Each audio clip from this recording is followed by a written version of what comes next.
So there's been a lot of talk lately on internet about brocialism and the dirtbag left and anti-idpol leftists and whether or not we should be using idpol on the left. So there are a lot of words that get thrown around in relation to this topic that we're discussing today. Some people talk about the dirtbag left. Some people talk about brocialism. I've heard anti-SJW leftists and anti-idpol leftists. And none of those words to me are really quite accurate in nailing down what I'm talking about in this video. So I'm going to be using the term reactionary leftist. This is a problem that every leftist probably grapples with in some way or another on a personal level. You know, we all have reactionary attitudes and beliefs somewhere banging around in the old brain bread basket, and we should all be trying to eradicate those shitty attitudes and beliefs within ourselves, and we should also keep that in mind when we are criticizing people who we view to be, shitty leftists. So before we can begin talking about reactionary leftists, I guess we should define some terms first. So first, let's talk about what I'm not referring to. I am not referring to, number one, liberals, because liberals are not leftists, so therefore they cannot be reactionary leftists. I'm also not talking about people who are just new to leftist spaces and who are still getting a hang of the language and the terminology and the culture and the ideology of leftism. People who are new to leftism should be met with charity and good faith, and we should, have a lot of patience in dealing with them. When I first came to the left, it was through Facebook, and I was in Facebook groups that were very hostile to anyone who wasn't very pure as a leftist. And those Facebook groups were just brutal. They just really, really hit me hard every single time I made the slightest slip up. So I'm not talking about newbies. Another group of people I'm not talking about are people who are just, frank or aggressive or disagreeable or annoying or confrontational or unpleasant. That doesn't make you a shitty leftist, and I don't think that really has much to do with ideology. If you're an unpleasant, frank, confrontational person, you could be of value to the left. We need people like that who are able to step up and be confrontational, because a lot of leftists are not confrontational. So now that we know what we're not talking about, I will now define what I mean when I say a reactionary leftist. So leftists who routinely use bigoted language or hold bigoted views sort of unabashedly and without apology, and they think that's perfectly okay to do, that is reactionary behavior.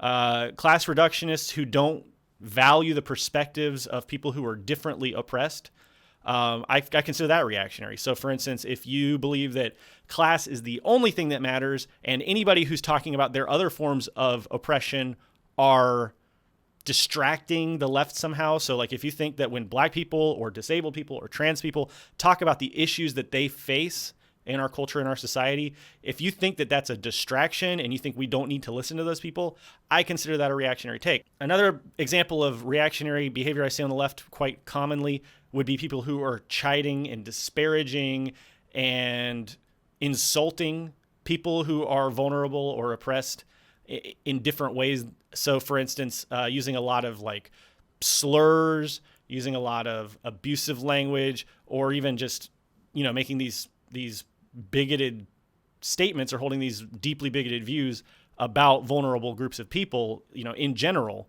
that's bigotry. That's reactionary behavior. So that would also constitute reactionary leftism. And then the final thing that I would identify as an example of reactionary leftism would be people who think that they know what's better for a vulnerable group than the people who are actually in that vulnerable group, right? So if you are talking to a trans leftist and you're not trans, you're cis, and you think that you know what trans people should do and how they should behave, and you're descriptive to them about their own oppression, I find that to be reactionary behavior. I think that if you have, if you come from a more privileged background in any way, you should definitely be in listening mode when you're talking to people who come from less privileged backgrounds. Now, that's not to say that you can't have your own opinions, and it's not to say that we're trying to clamp down on your freedom of speech, but there are lines that shouldn't be crossed when it comes to talking down to people who know their oppression inside and out and live through their oppression every day in a much more intimate way than you ever would be able to,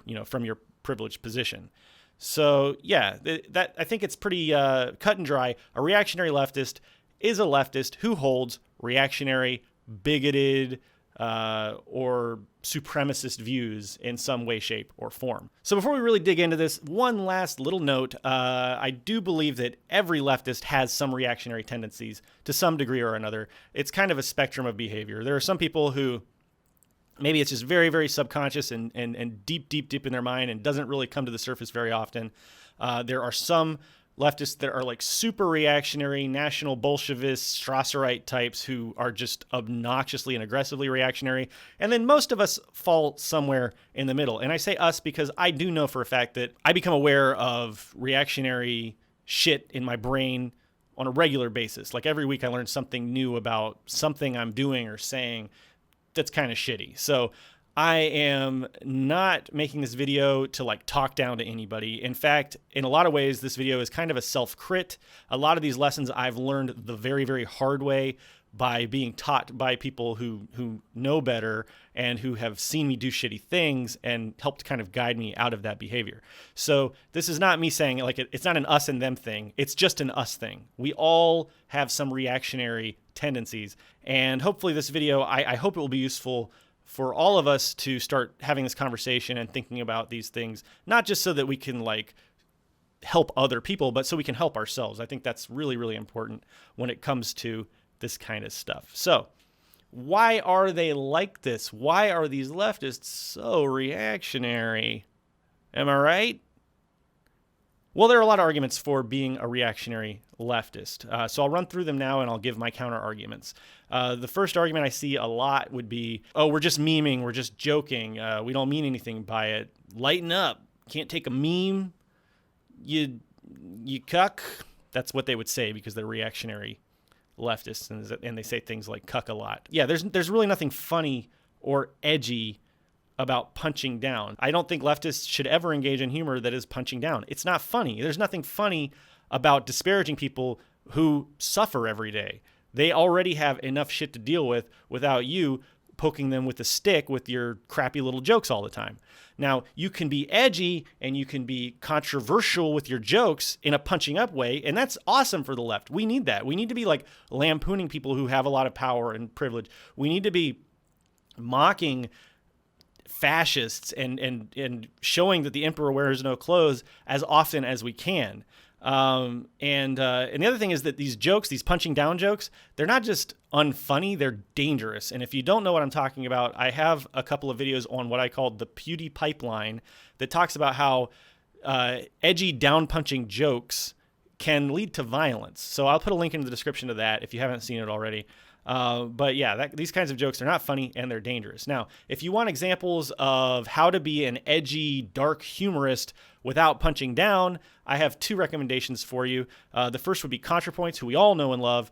500,000 subscribers. She's doing very, very well with her edgy brand of humor, and she punches up. She's very good at throwing light into the darkness and making fun of Nazis and reactionaries and all of the things that make our culture so terrible. So ContraPoints is a great example of somebody who is extremely funny, in my opinion, and punches up. And then another great, smaller leftist YouTuber would be Suck My Opinion, who we've interviewed here on the show. Suck My Opinion is a really, really funny leftist, very edgy, very confrontational with his humor, but it's always punching up. And so I definitely would say if you want to start exploring ways of being funny and edgy and dark with your humor, those would be two great places to start. Another defense of reactionary behavior on the left is, oh, we have to be like this if we want to appeal to the alt-right. If we want to win them over to our camp, we have to joke like they do. We have to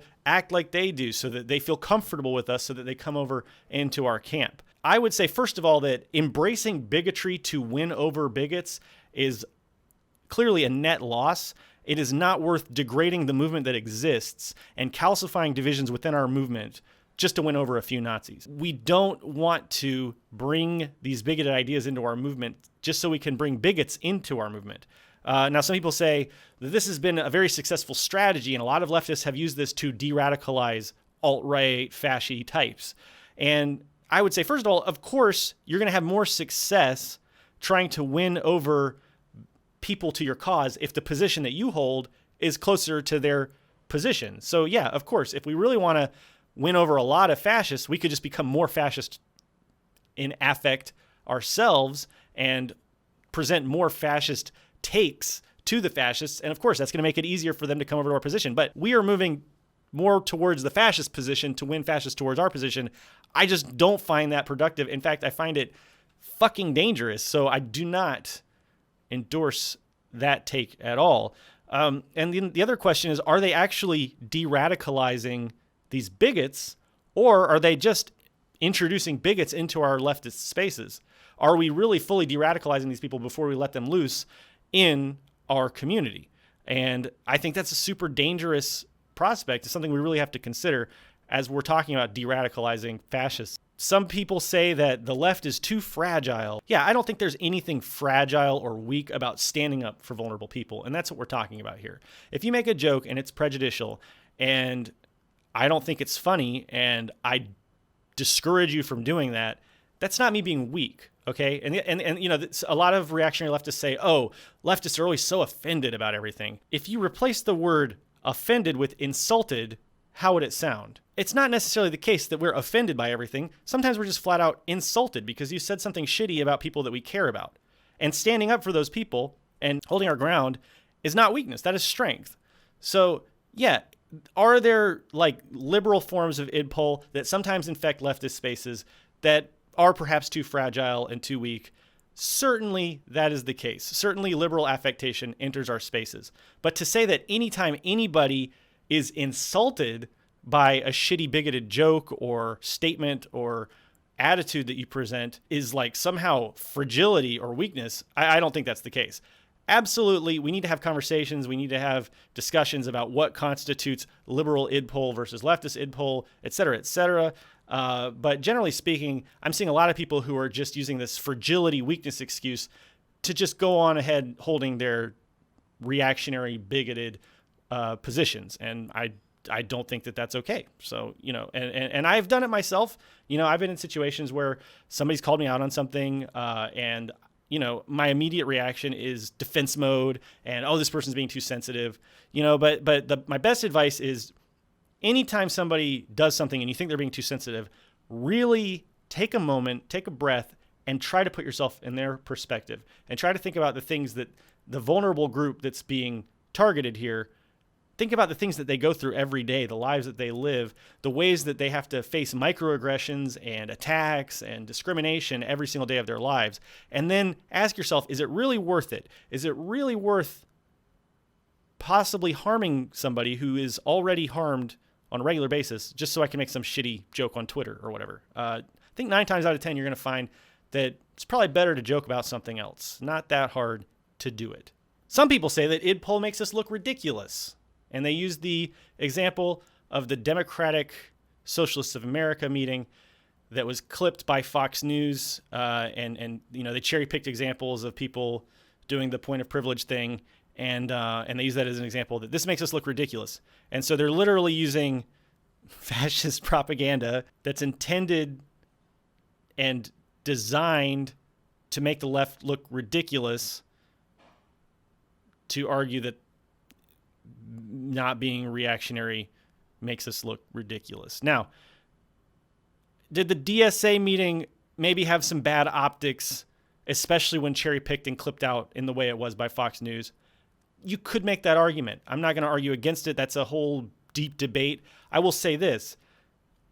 My options being too cautious or not cautious enough about doing harm to vulnerable people, I will always try to err on the side of being too cautious and too careful because I don't want to unintentionally harm people who, again, are harmed on an ongoing, regular, systemic basis. Are there better ways to deal with some of these problems than the way that the DSA handled it? Probably. This stuff in a lot of ways is kind of still being fleshed out and developed. We're still figuring out how to solve many of these problems. There probably are better ways to deal with points of privilege in big public meetings and that sort of thing. And so, yeah, if you have productive ideas or if you identify problems, point them out, but point them out with a productive mindset. And again, I would much rather be wrong and not hurt somebody than think I'm right while hurting somebody. I think that the priority should always be on not doing harm. First, do no harm. We got to be Hippocratic up in this hizzy. I didn't feel comfortable saying that. And then the final argument, which I would actually say is probably the best argument, asterisk, we'll talk about it, but the best argument for this is that this kind of humor is working class humor, and the working class tends to be a little rough around the edges. The working class tends to not have a lot of this like liberal, college educated awareness of many of these issues. And so I will say, first of all, there is some credence to that. I grew up in a very blue collar working class family in a very blue collar poor area of southeastern United States. And absolutely, there is a lot of aggressively offensive humor and language and behavior and attitudes in the working class, in the white working class where I come from. And for sure, yeah, those are things that I, as a person who came from that background, had to struggle with and continue to struggle with. That said, I do believe that it is classist to take the position that working class people are incapable of learning this stuff. And I think that having the position that that's impossible is a classist position. All that said, we do need to probably, like I said earlier in the video, we do need to be patient with people who are new to the left and give them kind of a wide berth, give them space to grow and learn and change, and be gentle as we teach them about harmful behavior. We don't have to have like an aggressive, angry call out for every little thing. Especially if you're from a privileged background and you're getting all up in arms and angry about every time somebody who's new to leftism makes a mistake, I think you should stop and think for a second. If you come from a privileged background, are you being like performative? Are you doing this to make yourself look better? Now, I understand that people who are vulnerable and oppressed, they're going through this shit day in, day out. Everyone's going to have bad days and get angry and upset about this stuff if they're being, punched and shoved and kicked down all the time. Of course, anger is going to bubble to the surface, but I think that those of us who come from more privileged backgrounds have less of an excuse for that. So this stuff is like not really simple and cut and dry. Of course, we have to take everything on a case-by-case basis and be careful and thoughtful.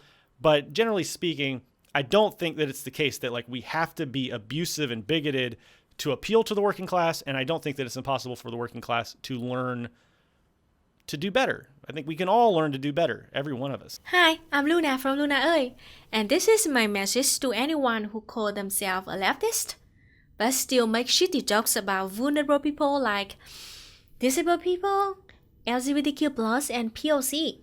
When you decided to be a leftist, when you consider yourself a leftist, means that you care about people, you care about their problem, and want to fix them together, and you want to build a better world so we can all live together in harmony, right? But I don't get it. I don't understand. Why do you still make shitty jokes about us? You care about us, right? You care about what we are coping with every day, right? And yet you're still making fun of us. Maybe you and your friends think that it's funny and it doesn't hurt anyone. But it does. It does hurt us. I think maybe you haven't understood it yet, or even you don't care. So if you haven't understood it yet, I hope that after this video, you will think about it. You will think about what you did and decided to stop what you're doing now. Please don't make fun of it. It's not funny. Maybe it's funny to you and some of your friends, but it's not funny to all of your comrades. We are still comrades, right? But if after this video you still decide to do that because you just don't care, so I'm questioning myself, and you should question yourself too. Are you a leftist? What is your purpose of being a leftist? Because it's not good. It's not okay at all when you say that you care about us, and yet you still make fun of us. It's not a thing that a comrade should do to the other comrades. Now, what's going on inside the mind of a reactionary leftist? I can mostly only speak for myself because I'm not a psychologist or anything like that. But I do think that I have some indication of what's going on with a lot of leftists who have reactionary tendencies. And I think there's one concept in psychology that's at play with a lot of leftists, and that is the concept of moral self-licensing. In her paper, Moral Self-Licensing, When Being Good Frees Us to Be Bad, Anna Merritt says the following: past good deeds can liberate individuals to engage in behaviors that are immoral, unethical, or otherwise problematic, behaviors they would otherwise avoid for fear of feeling or appearing immoral. This is moral licensing. As leftists, we have to be careful to avoid this psychological trap. I'm going to go off script now. So to explain this, I'm gonna give a personal experience. My brother, for all intents and purposes, is an incredibly supportive individual. He tries really hard to make sure that I feel, as a trans person, validated. He was one of the first people to start using my chosen name, and overall, he has been really good support to me over time. However, it became obvious to me not long after I came out and started living full time that he had a negative perception of both trans and gay people. There were moments where he would disparagingly call his roommate who had had a crush on him the F slur. There were times where he would misgender trans people that he didn't like or didn't agree with. There were moments where he would call a trans man and his ex-girlfriend, just because he didn't like them, scissor sisters. So the issue here is that just because we are allies sometimes, just because we work hard to help people and to accept people, whether they be black, whether they be gay, whether they be trans, whether they be whatever, we have to make sure that we're not allowing our past experiences, our past moral goods to justify negative behaviors. I once knew a woman who told me that one of the things that she fears with the potential of being in a relationship with a white person is that eventually they may pull the N-word on her. That it's a legitimate fear she has. And so we have to be careful as leftists that we don't, in a reactionary way, somehow tell our allies or the marginalized within our community that we don't stand for them, that their humanity is only good when it's convenient for us, because otherwise those people will never open up to us. They'll never be really part of our community. They will continue to suffer minority stress. They will continue to suffer in almost every aspect of their life now that they don't even have a safe space among their community. So I really want to stress how important it is that we don't let our past allyship or defense of things to allow us to make jokes, disparaging remarks, or other various things that could tell those people, hey, perhaps you're not safe in my community. Hey, just so you know, you can't necessarily trust every person that appears like they're on your side. It's unfortunate, but that's what you're telling us when you do that. Back to you, American. So don't morally self-license. Another problem is that leftists often have a capitalist mindset. In fact, 100% of the time, all of us who grew up in a capitalist society have capitalist mindset set in from time to time. We are trained and indoctrinated to believe that we must be competitive. You got to take out whoever's standing in your way. You got to fight to advance in society. You got to push people down and step on them to get to the top, and you got to kill the competition. So the capitalist mindset is basically to be competitive, to be cruel, and to push other people down to lift yourself up. And I think that enters into it a lot when it comes to reactionary leftism. So we have to be aware that we have this programming deep in our subconscious minds, and we have to check ourselves on it every so often and do what we can to dismantle that within our thinky brains. Now, some people say that it's gatekeeping to, try to tell other people, oh, you're not a good leftist because you're doing this, this, and this. And I'm not talking about gatekeeping here. I'm just talking about keeping our comrades who are in vulnerable positions, keeping them safe, and helping to liberate them, and more than anything, helping to build trust within our movement so that we can build solidarity between leftists of all races and genders and sexual orientations and religions. We need to try to be building solidarity so that we can build a united working class. If you want to reduce division within the working class, the only way to do that is to build trust with minorities and with vulnerable people. And that's why this is so important to our movement. Now, the great news is that we have already tools and methodologies to help us in dismantling some of these problems. Leftism is not a new concept, and leftists of the past have developed a lot of great theories and strategies and techniques for finding and identifying problems like these and then tackling them. So first we'll look at this from a Marxist, dialectical, materialist kind of analysis. I did a whole video on dialectical analysis and what it is. If you haven't seen it already, it's the video on why we should use intersectionality in the left.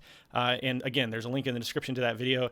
But basically, there is a dialectical contradiction between the fact that we need a united working class and the fact that we are so divided. So we need to negate that contradiction in order to unite the working class together. So that's why it's so important that we do everything we can to make our movement as welcoming as possible to people who are vulnerable, to make our spaces as safe as possible for vulnerable people, and to give vulnerable people a voice and lift them up and try to counteract against those divisions and those hierarchies. Now, speaking of hierarchies, that brings us to anarchist analysis. Of course, anarchists are very concerned with social hierarchies, and we want everyone to be on, a flat hierarchical plane as much as possible. And the only way to do that, if you're living in a very hierarchical, oppressive society, is by lifting up the people who have less power, and sometimes taking a step back or taking a step down if you have a great deal of power, and trying to, even things out so that our movement exists on a flat hierarchical plane. As an anarchist, I think that is incredibly important. So these forms of analysis have led me to what I would suggest as a few concrete solutions, not necessarily the only concrete solutions, but these are things that I think might be helpful for combating the reactionary elements of ourselves and of our wider movement. And the very first step is to start analyzing our own behavior as individuals. I need to struggle with my own bigotry just as you do. No matter who you are, you probably hold some bigoted views and attitudes. And it should be a constant effort for each and every one of us as an individual to identify and dismantle our own internal oppressive behavior. So it really does. It starts with yourself. Be aware that there are things probably happening in your brain that are not good, and try to find those things, find those attitudes, find those beliefs. Every time you especially when you come against friction and somebody challenges a belief that you hold, and accuses you of being oppressive in some way, shape, or form, take that little thought that you have in your brain and pull it out and look at it and examine it and say, is this really the right way to go? Is this the right take? We should constantly be engaged in self-criticism. I know that a lot of anarchists don't like the term self-criticism because they think it's a tanky term, but I personally find it very useful to think of things in terms of self-criticism. I try to self-critique as often as I can. I try to analyze and be thoughtful about my behavior and my attitudes and improve as much as I can. And keeping that in mind, the fact that each of us has some kind of bigoted behavior and capitalist mindset embedded inside of us, we should always remember that when we're dealing with other leftists who we see being reactionary. We should not be holier than thou art. We should not be, trying to put ourselves on a pedestal. Of course, putting yourself on a pedestal is a form of hierarchy, sort of thing, by performatively calling people out in ways that are not necessarily the best way to combat the behavior. So we need to be really careful that we're not doing things that are really intended more to promote ourselves than to fight the bigoted behavior. That's not to say, you should never call anybody out or anything like that. It's just we should be mindful about how we're doing it and try to put the movement first ahead of our own individual egos and social media clout. And remember the lessons that you've had to learn. I always try to keep in mind the lessons that I've had to learn, the mistakes that I've made in the past. and remember how you've been shitty in the past, and remember how it felt when you got called out. I mean, maybe that was really good for you. I love, if somebody points out that I'm doing something shitty, I welcome that. I think it's great. It makes me a better leftist, right? But sometimes people have done it in such a way where it's been very, very, performative and aggressive, and it's made me feel shitty and perhaps delayed my growth. Because if you really go hard at somebody for something that's not as big of a deal, right, you're maybe going to be provoking their defense mechanism too strongly, more strongly than is warranted. And in that sense, you are limiting their growth. You're slowing down their growth. So, just be careful. Make sure that, when you're calling somebody out, you're being sympathetic. Strength can be sympathetic. You can come to somebody and tell them that they're doing something wrong in a way that is empathetic and kind and compassionate and puts the movement ahead of yourself as an individual. So we should always try to do that. And finally, in terms of, eradicating the reactionary problems inside of our own heads, we need to kill the cop inside of our heads. And of course, I'm referring directly to an article written by Lorenzo Comboa Irvin, which is really provocative and important read, I think, for any leftist. It's a pretty short article. I'll put a link in the description. But yeah, we need to kill the cop inside of our head and identify the fact that these hierarchies exist, and we need to not be cop-like in the way that we deal with other leftists. Whether that means the way that we police behavior, we shouldn't be cop-like. We should be as comradely as possible and as comradely as the situation allows, right? It's not always easy, and sometimes we have to be a little bit more firm than other times. Sometimes we have to be downright aggressive, but just try not to be like an authoritarian. And again, try not to like build a social media hierarchy where you're putting yourself ahead of the movement. So yeah, we need to just, eliminate this capitalist mindset in our head. Be aware that social media platforms are going to encourage us to do things that are not the best way to deal with problems in many, many situations. We need to be listening. We need to be compassionate. We need to be mindful and thoughtful at all times when we're engaging with leftists who are engaging in reactionary behavior. Now, moving on to the wider kind of social aspects of finding solutions to these problems, we need to be making our leftist spaces more welcoming and inclusive. And that's what this is really all about. And that's, part of that, of course, means being patient with new leftists who are doing shitty things. But really, the most important aspect of this is doing everything we can to make it welcoming and safe for vulnerable people. If a black person comes into a leftist space and they're being hostile to black people, they're not going to want to stick around. If you're in a leftist group and you do some kind of joint project with a black leftist group or a disabled leftist group, and the people in your group are displaying shitty reactionary behaviors and attitudes towards the members of that group that you're working with, they're not going to want to work with your group again. You're dissolving leftist solidarity every time you engage in this kind of reactionary behavior. And what we really want to remember is that a lot of the elements of the working class, a lot of the people in the working class that we're wanting to win over, they're facing several forms of oppression. So you might have black people, disabled people, trans people. They're the people who are facing the oppression the worst from capitalism. They're the people who should be most inclined to adopt our leftist beliefs. But if we're making spaces that are hostile to them, we're not going to win them over into our camp at all. And I've seen it happen. I've seen people, I've had people come up to me and say, hey, I'm black or I'm trans or I'm disabled or whatever. And I feel really uncomfortable in a lot of these leftist spaces. And I'm thinking about just bailing because this sucks. I deal with this in my normal life. Why should I have to deal with this in any kind of revolutionary movement? How could I trust a revolutionary movement that doesn't even make me feel welcome? That is heartbreaking to me that people go through that. And that's something we need to be eradicating. So this is really, really important stuff that we're talking about here. And we have got to find the best solutions to these problems. And we have got to abate reactionary behavior on the left. It's critical. Now, in my mind, a lot of this stuff comes down to power structures, and we have to be thoughtful in the way that we build power structures and the kinds of power structures that we build on the left. I believe very deeply in dual power structures. I'll put a link in the video to anarchist revolutionary tactics and strategies, and it'll go into a little bit more information about dual and secondary power structures if you're not familiar with those terms. But basically, a dual power structure is a power structure that we as leftists, as a movement, build ourselves without the government's intervention, without any third parties. It's just a leftist power structure that we build to further the goals of the revolution, to aid and assist the working class. And we need to be building and developing dual power structures that benefit vulnerable people.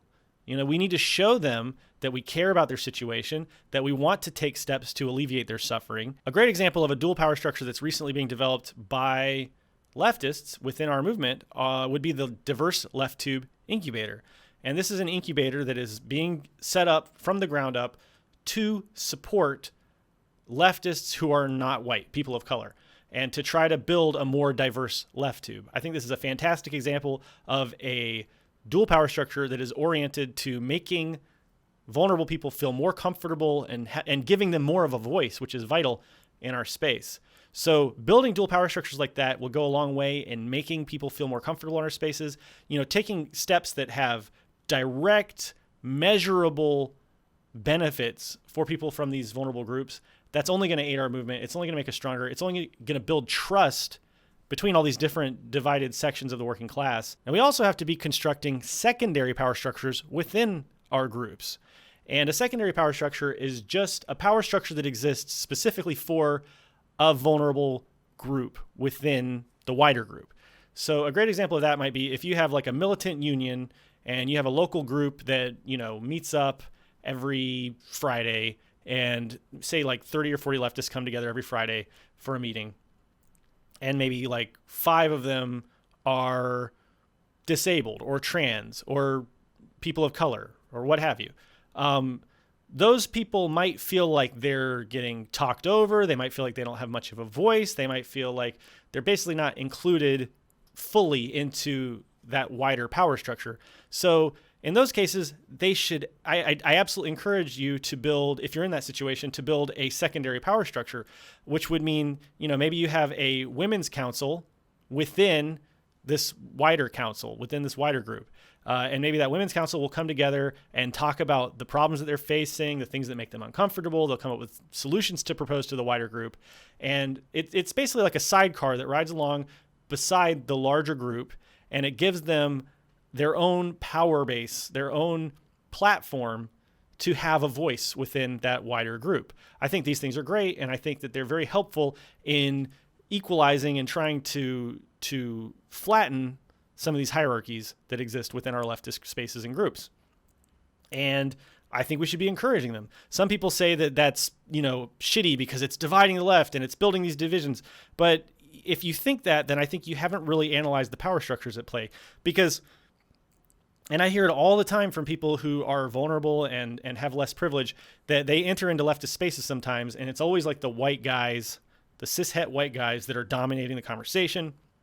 I know that this is ironic coming from a cishet white guy, but this is why I'm making this video, because I'm trying to share what I've learned from people over the years that I've been involved in leftism. And so one thing that I hear a lot is that white men tend to take up these spaces, and building secondary power structures will allow people in marginalized groups to build their strength and their voice within the group in a way that they wouldn't be able to do otherwise. So I really strongly believe in secondary power structures. I think if you're still not sold on the idea of a secondary power structure, let's next talk about the ideas of self-determination and free association.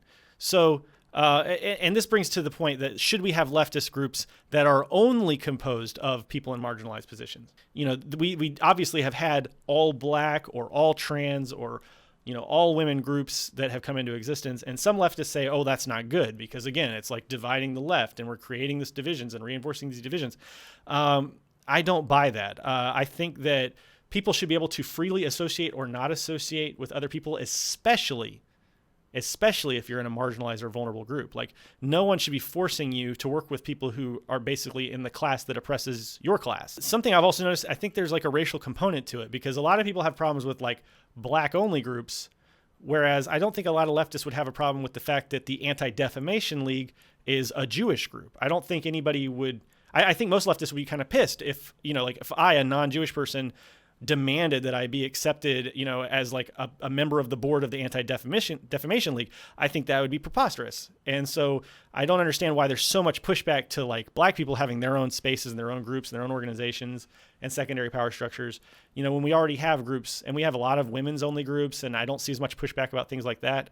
And so I encourage these kinds of groups being formed. I think it's a good thing because it allows people in marginalized positions to build their own power structures and their power bases that allows us to sort of correct these power dynamics, these power imbalances, and ultimately flatten the hierarchies that we have. Now, that's not to say that a black leftist group couldn't have tactical unity with more diverse groups, and they do, all the time. These kinds of groups that are for only marginalized people will come together and work with other leftist groups that are more diverse or that have a lot more white folks or whatever. And that's awesome. I think what that does is that builds trust, and that pushes us towards that solidarity that we're all striving for. There's a great quote I'm going to read now. It's from Kwame Ture, and it's actually quoted in Kill the Cop Inside Your Head. So here's the quote. "It is a commentary on the fundamentally racist nature of this society that the concept of group strength for black people must be articulated, not to mention defended. No other group would submit to being led by others. Italians do not run the Anti-Defamation League of B'nai B'rith. Irish do not chair Christopher Columbus societies. Yet when black people call for black-run and all-black organizations, they are immediately classed in a category with the Ku Klux Klan." And I couldn't agree more with that statement. That is absolutely right on, in my opinion, and speaks, gets straight to the heart of why we need spaces and organizations and movements that are composed only of marginalized people. A global socialist project means largely that we are going to be fighting for the liberation of a lot of people in developing countries in the global south who are very heavily exploited, come from non-white countries, and those are specific like types of oppressions, specific types of just like different types of capitalism and imperialism that we have to grapple with. And I think white American leftists are not prepared to deal with that at all. And so instead they just reject the notion that we have to pay attention to race, especially in the United States of fucking America, of all countries, to say that we can't pay attention to race, that doesn't that shouldn't play into our calculations about like class and stuff like that. Those are very heavily intertwined. Like in the American political consciousness, class is intertwined with race. Like that is what it's built on. It is what it's literally built on. It's white-black dichotomy. And so that's very important. And there's so many white leftists who either mean well but can't communicate the message properly, or are too uncomfortable with the implications of that they benefit from this, even though they're like oppressed, like working class, poor people, whatever. You can still benefit from white supremacy. In our leftist project, it is vital that we have spaces where we specifically acknowledge the history of racial dynamics, particularly for people living in America, the history of like the social dynamics, how that influences it, and how that just ends up playing out even with the people who mean the best, who are fucking hardline Marxist, communists, whatever. Even amongst those people are supposed to be the white people are like the most in support of black liberation, whatever, the liberation of people of color. We need spaces where white people just don't have access to. I don't care how well you mean or anything like that. If you really do mean well, you need to respect the fact that people of color, a lot of the times, from just their entire life's experiences, will not feel comfortable opening up about a lot of the topics that in leftist spaces we need to discuss around white people, because they know they're going to catch shit for it. Whenever you're trying to fight against just systematic injustices, structural oppression, you have to pay very close attention to how you go about constructing institutions, constructing like spaces, communities. People who say like, oh, that's racist, I'm not into separating people, have such a thin view of what racism is. And I think it's not any much more developed or sophisticated, these Marxists who say this stuff, compared to, like liberals, like more centrist libs, or even right-wingers who say like, oh, I don't see color, whatever, to say I'm not into separating people, whatever. You know what? People of color are into separating themselves into spaces where they can be together. And that's what's important. You have to be able to adapt to the needs of other people. Certain people have specific needs. Not all of the working class, not all of humanity has these same things that are going to make them comfortable and needs the same sort of spaces, environments, processes, whatever, to make themselves feel better. And for non-white people, that includes being around other non-white people and being able to express your frustrations without a white presence that is something that's going to like discourage you from being able to speak your mind. And that happens all the time. How comfortable would any of you telling people, dictating how people of color should be comfortable interacting, expressing themselves? How many of you would feel comfortable if women said, oh, we want to do a feminist group meeting, whatever, and we want it to only be women there? How comfortable would they feel saying, oh no, men have to be there? Like, that's so like, it's fucking pompous. It's just so like that desire to like invade spaces of anybody who has a specific oppression that they don't have. Right. They can't understand no access. Somebody said they have a problem with this double standard because if whatever brown people, black people are allowed to pull this, then white nationalists and say, oh, we get white only spaces too. And I was going to mention that, but I'm just going to say, like, if you are seriously going to make that argument and say that preparing for that scenario and like not wanting to deal with like having that conversation is more important than letting people of color express themselves in places where they're comfortable and build like spaces that are inclusive towards people of color and for people of color, then I think that really shows a lot of like issues where just like a lot of people of color aren't into socialism. A lot of people in my life that I'm friends, a lot of black people that I'm friends with aren't into socialism, skeptical about it because they just see it as a bunch of like white dudes writing these things and then white people going to these organizations and stuff. Yeah. And you can't blame them. They don't see them as being, you can claim to be an ally all you want, but whatever your rhetoric is doesn't matter. Like if like your praxis is not like representing that, and it's just not. I think that really shows if you're going to say that and say it's more important that we don't let white nationalists say this, you just say fuck that. We're not going to give any credence to white nationalist spaces. Fuck you. That's how you respond to that question like that. Like that's not. It's not that hard, and like we don't have to negotiate things like that with white supremacists, with white nationalists. That's so misguided. And I'm seeing people in the chat saying that like, oh, they think I'm advocating for like segregation or whatever. I'm saying people of color should have the autonomy to decide what it is they want to do. If that is not being all in on integration in any one space in any particular point in time, that's fucking fine. That does not mean I'm the same as a white supremacist or anything like that. That's ridiculous. And if you can't see the difference in that argument, that just shows why a lot of like people of color who are leftists or even not leftists don't see a lot of white leftists, the woke crowd or whatever, as truly being their allies and being on their side. This is the exact reason why. And all that said, I think that white and privileged people and groups that are primarily composed of white and privileged people should do everything they can to support these non-white, non-privileged groups. We need to lift them up, give them whatever aid we can. Mutual aid, arrangements need to be made with these groups and with these organizations to try to lift them up. Because if you're a leftist and you don't see that people like me, cishet white male Americans have, a much larger amount of power in our society and on our planet than people who don't have all that privilege, then I think you need to go back and brush up on the power structures that are at play here and analyze those a little bit more, because it's absolutely the case that we do not live in a flat hierarchy society and that a lot needs to be done to correct these power imbalances. Now, one thing that I know a lot of people are going to bring up is the idea of like cancel culture. And a lot of people probably think that I'm advocating for cancel culture here, and I am not. I think that there's a difference between cancel culture and articulate good faith criticism. So I would define cancel culture as being retributive, very nebulous and vague, and having no clear path towards restorative justice. Cancel culture tends to be permanent. The people that get canceled, there's this idea that they are permanently canceled. There's a lot of spectacle involved. So, cancel culture tends to be, again, more performative. It's a situation where people are calling out other people to get themselves clout and to make themselves look better. And there's also a tendency within cancel culture for the people who are actually being affected by whatever the harmful behavior is, having to take a back seat while the people with more privilege lead the show and decide who gets canceled and who doesn't get canceled.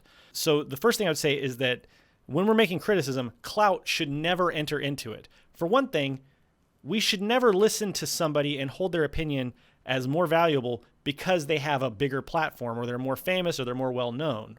That's complete bullshit from an anarchist perspective. If I see like somebody with way more followers and subscribers than I do, somebody that I look up to as like this, renowned leftist figure, I shouldn't value their opinion more just because they have more followers and they have a big platform. That's something that's really, really dangerous and something we need to start working against as a movement. Every person's voice should be weighed equally. And it's going to be difficult to dismantle these power structures that exist because they're so embedded in our society, and the algorithms, give so much weight to somebody who has like thousands and thousands of followers. It's a big problem, and I don't have the solutions for that. That's a huge problem we need to be working on together. But yeah, ultimately, I don't want you to ever take my opinion or any, bigger left tuber's opinion more seriously than you would a person with like 5 or 6 followers, especially if the person with 5 or 6 followers is, a marginalized person. We have to listen to the people who are affected by the harmful behavior, and give them a voice, So like if the harmful behavior is towards trans people, we need to be listening to trans people and what they have to say, regardless of the sizes of their platforms. we need to listen to the people who are most affected by these problems and let them lead the way on what solutions would be acceptable for their communities. So what is a valid, critique versus a call out culture kind of shitty behavior? How should we be dealing out criticism to people who are engaged in reactionary behavior? Well, I think that good faith critique is specific. We have to specifically identify the problem that's happening. I don't think it's very helpful generally to just say, oh, that's racist. Oh, that's transphobic. And, period. End of statement. I think that when we're critiquing people, as much as possible, we should try to be as specific as possible. This is transphobic because blah, blah, blah. Unless it's like patently obvious, but sometimes it's not so obvious. And so I think it's important that, if we're trying to educate people and have them do better, we need to try to be as specific as possible. Big caveat here, all this stuff I'm talking about, if you're like a marginalized person and you're going through this shit every day and you're dealing with microaggressions every day, obviously, you're not going to be wanting to go and spoon feed and educate every single chud that comes your way. But if you're a person that's more privileged, if you're like a white dude like me especially, and you're going to call somebody out, I think, it's worth taking the extra time to explain exactly what the problem is and exactly how it could be corrected. There needs to be a willingness for bygones to be bygones sometimes. Sometimes somebody fucks up and then they apologize, and that should sometimes, most of the time that should be the end of it. If it's not a huge problem, if it's just a little slip up, if somebody just made a mistake, we should be able to deal with these things and move on quickly. There's this thing that I've noticed, and I've noticed it in myself, where I'll watch a YouTube video or I'll see somebody on Twitter and they'll say something that I kind of cringe at, and I'm like, ooh, that was a hard take. That was bad. And then from that moment on, I've got this mindset that okay, that person's racist or that person's transphobic. It can set in so quickly with social media. We make these judgments so fast. I think that's a problem. I mean, obviously there are degrees to this stuff. If somebody says something that's super yikes, that might warrant a little bit of, having suspicion and holding that person at a distance. But if somebody just kind of slips up or says something you disagree with, I think we need to try not to be so draconian in the way that we distribute justice to people sometimes. And of course, it depends on what they did or what they said. Some things do warrant a much stronger response. But more than anything, we need to have a path to retribution. We need to show people that there is a way to correct the behavior, correct the mistake, apologize, own up to it, and improve. And all of these actions need to be led by the people who are most affected by the harmful behavior. White people should not be running the show when it comes to addressing racist behavior against people of color. Cis people should not be running the show on how to address transphobic behavior. We need to be listening to the people who are most affected by it and giving them a voice in combating abusive and aggressively bigoted behavior. One possible solution to all this is the idea of platformism. And platformism is basically the ideology of free association put into praxis. This is an anarchist ideology, and the basic idea is that smaller groups of people, which are composed of people who agree with each other about almost everything, come together and they form these little individual groups. If you disagree strongly about one of the important points of the platform, you're excluded from the group. You don't get into that group. And the idea is to build as many of these little platform groups as possible, and then they all kind of network together, right, through free association and tactical unity and mutual aid. And in this sense, we build a decentralized movement. And I could probably do many videos on platformism. I'll probably talk about it a lot in the future. But I think platformism is a great form of the praxis of free association, and it could help us a lot in solving some of these problems. And it has the added benefit that, we have flatter hierarchies because the groups are smaller, right? If you have this huge group, hierarchies do tend to naturally form in these huge groups where you have some people who are more charismatic and they come to the front. If you only have 5 or 6 people in your group, naturally everyone's going to have more of a voice because there's just less of a crowd to drown you out. And being decentralized is also just better for security hygiene. It's less easy to target, leaders. It's less easy for things to get compromised when there are less people talking, just in general. So I think platformism is something that we should be exploring as a movement to try to address some of these problems. But I guess the last thing I'd like to say about this is, we have to know how to choose our battles. We have to know when something is really worth going into crisis mode and getting really aggressive about calling somebody out and bringing them into this like restorative justice atmosphere. And when, sometimes it might just take a little careful, gentle nudge or correction or call in, as we like to say. A lot of the behavior that we see that's kind of shitty can be dealt with quietly and without raising a big fuss and without doing a lot of clout chasing.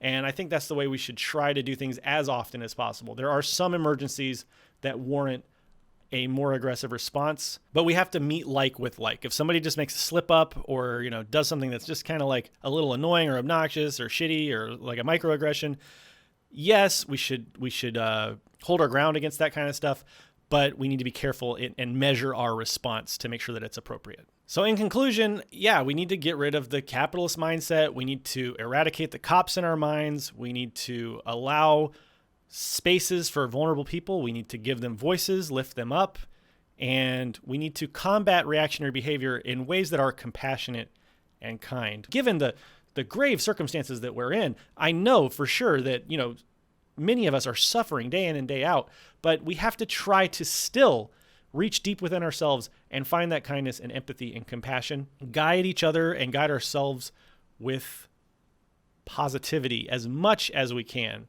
Obviously, these are high stakes. This isn't a game. This is something that is very important to a lot of people, life or death in many situations. But ultimately, I think the greatest strength of the left is our compassion and our kindness. And maybe I sound like a hippy-dippy hippie for saying that, but it's what I believe. And it's the way I try to live my life. And it's worked out pretty well for me.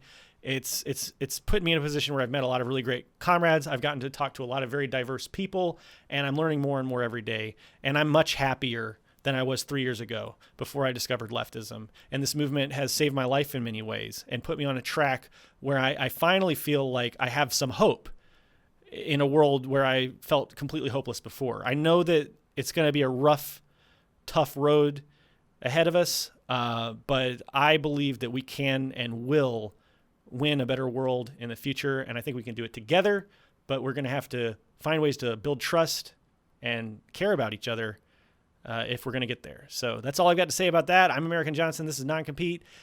Be sure to subscribe if you're not already, and all that other stuff. Goodbye. Take care of each other. Hey, all you cool people on